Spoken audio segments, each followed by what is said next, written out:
parole, vous avez dit, parole du Seigneur Tout-Puissant, je crois.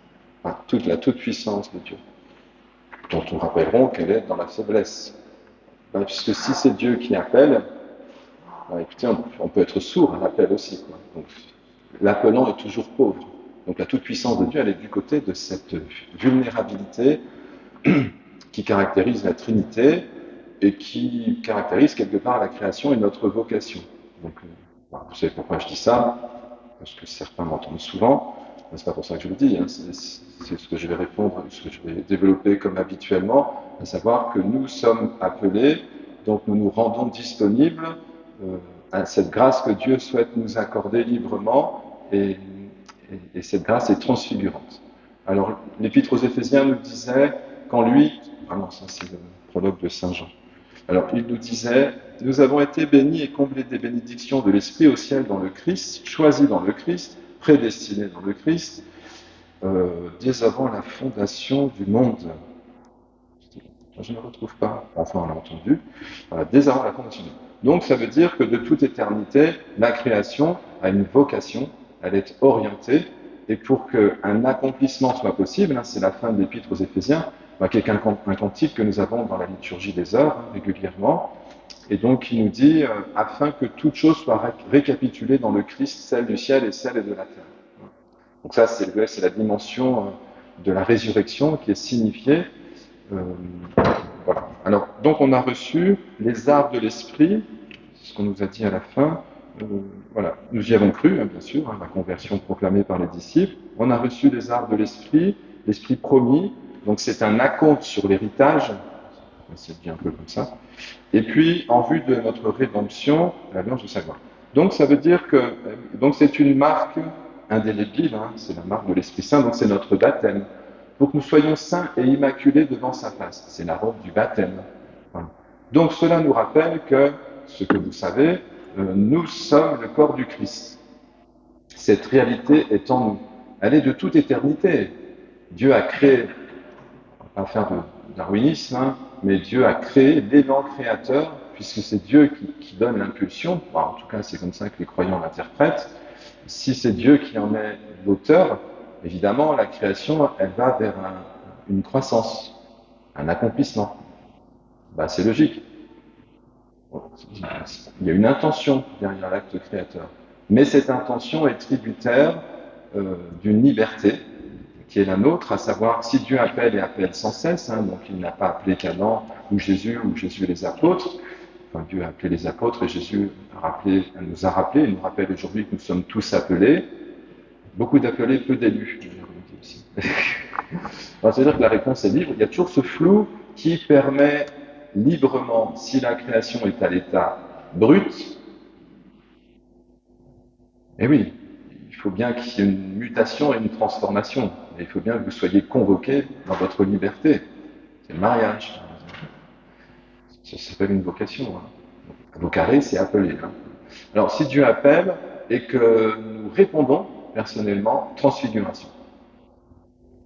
Et ça veut dire que tout est accompli. Bon, une personne m'a demandé une intention tout à l'heure, Kléber, je crois, voilà, qui est en fin de vie, décède régulièrement dans nos familles, quelque chose s'accomplit. Tout est récapitulé dans le Christ. Donc, nous sommes, par notre corps spirituel, corps du Christ. Nous célébrons sur l'autel le corps et le sang du Christ. Cette réalité-là est toujours la même boucle. Dieu de toute éternité attendait ce jour où il pourrait nous aimer, et nous attendions ce jour où nous pourrions l'aimer. Mais bon, si Dieu est amour et que c'est la seule chose qu'il faut retenir d'essentiel, et que cet amour est inconditionnel, nous passons cette vie à nous convertir en consentant à l'amour que Dieu nous porte. Et cet amour est purifiant. Nous sommes purifiés par son sang. J'essaie de vous retraduire l'Éphésiens. C'est pour vous dire que si ce sang est purifiant pour nous, on va communier au Christ, hein, mais c'est pour le corps du Christ que nous sommes aussi. Cette nourriture spirituelle fait que nous avons le même ADN spirituel. Nous sommes frères et sœurs dans le Christ. Enfin, vous le savez, hein, c'est des textes qu'on a régulièrement. Pourquoi ? Parce que le même sang coule. dans le corps du Christ que nous formons tous. Nous avons la même nourriture, un seul pain, un seul baptême, un seul corps, etc. C'est des mots, hein, mais ces mots-là nous rappellent que l'essentiel d'une vie et d'une conversion consiste à consentir en celui qui, de toute éternité, nous a prédestinés pour que nous puissions accomplir ce mot. Donc c'est une responsabilité parce que Dieu ne peut pas le faire sans nous. Nous sommes au bout de la chaîne, pas alimentaire, hein, nous sommes au bout de la chaîne de la création en tant que capacité créée à l'image de Dieu de répondre comme Dieu lui-même, en lui-même a répondu. Le Verbe éternel a dit oui à l'amour du Père. Le Père éternel a dit oui dans la création du Fils. Alors je rappelle, hein, la Trinité, c'est une croix qui nous montre la communion des personnes. Chacun reçoit un autre que lui-même. Mais c'est notre vie, hein, qui est derrière. La création est dans ce mouvement-là. Et tout pousse vers cette orientation. Alors, même si on n'y arrive pas toujours, une fois qu'on a compris quel était l'itinéraire à suivre, on peut cheminer dans nos fragilités, nos imperfections, nos difficultés, parce que le remède est toujours le même, et vous avez bien compris que c'est la mission des disciples, ils guérissent, ils relèvent, ils pardonnent. Donc ils invitent chacun à cette conversion où Dieu peut faire sa demeure en nous, s'il nous accepte. Et c'est tout ce qu'il demande.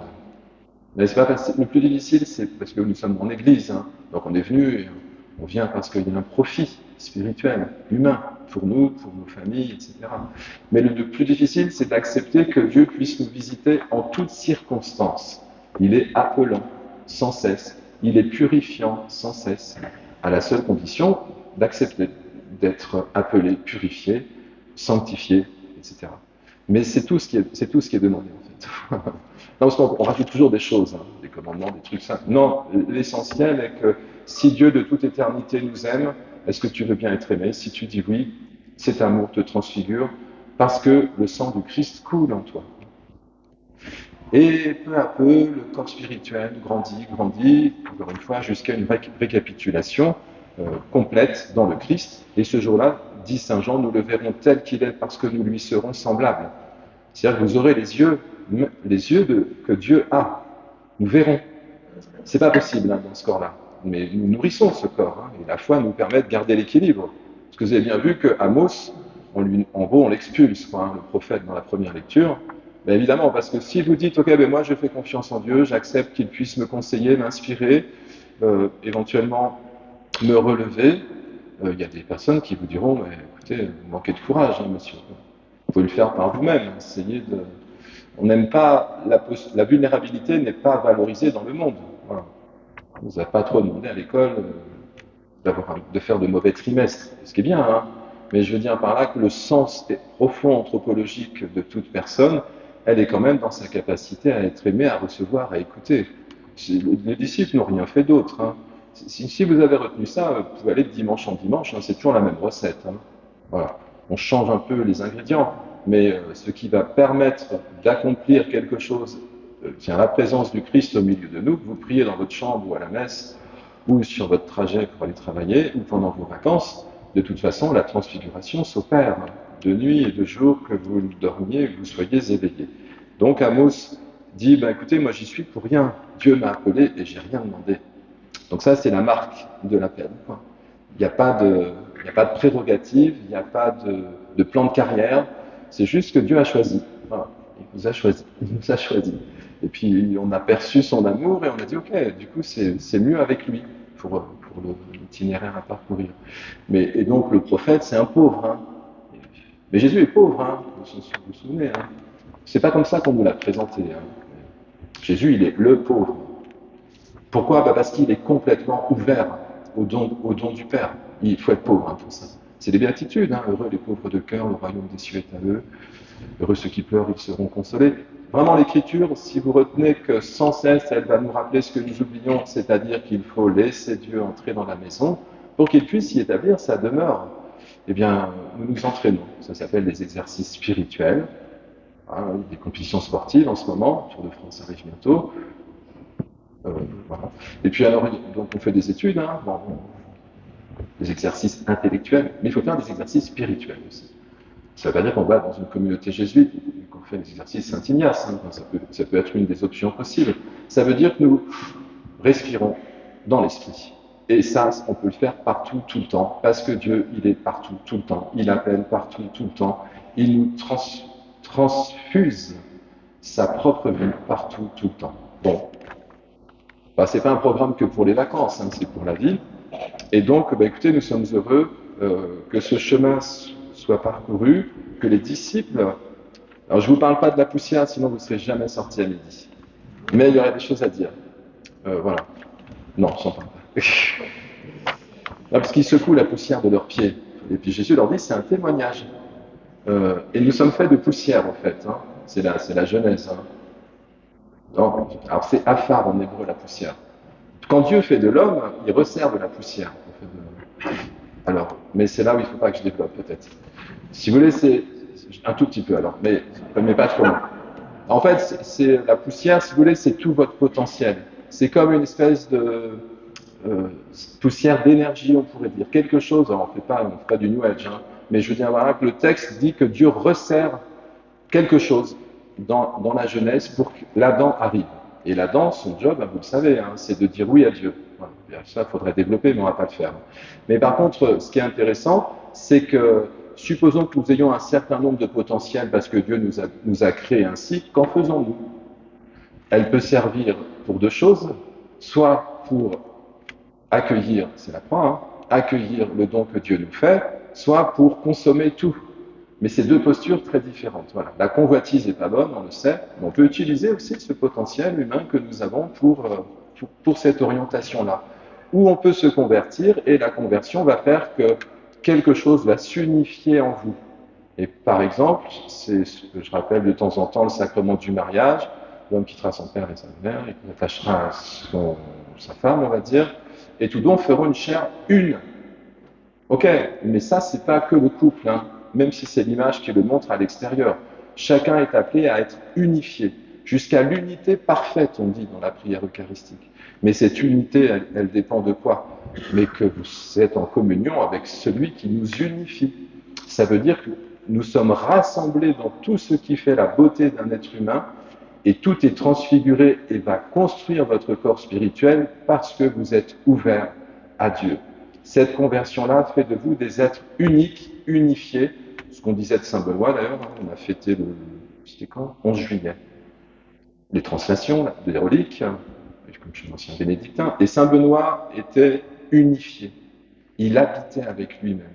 Ça, c'est la marque de la sainteté. Mais cette unification à laquelle nous aspirons tous, hein, parce que c'est votre visage. Voilà. C'est celui qui permet à chacun de construire l'Église. C'est ce corps avec sa multiplicité de dons qui a été attribué à chacun.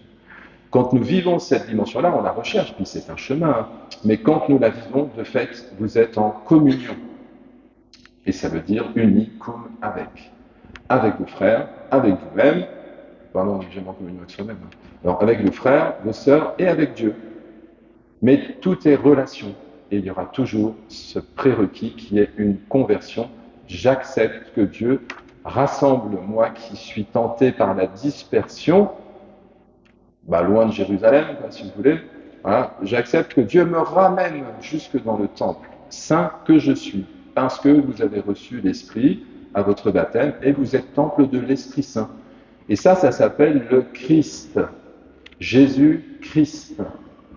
Votre prénom, après votre baptême, vous pouvez ajouter Christ. Ça veut dire, c'est du grec, ça veut dire que vous rayonnez l'Esprit Saint. Mais c'est la lumière que notre parrain a tenue au Cierge Pascal, que l'on remet près du cercueil de ceux qui nous quittent. Tout est récapitulé dans le Christ, les choses du ciel et celles de la terre. Amen.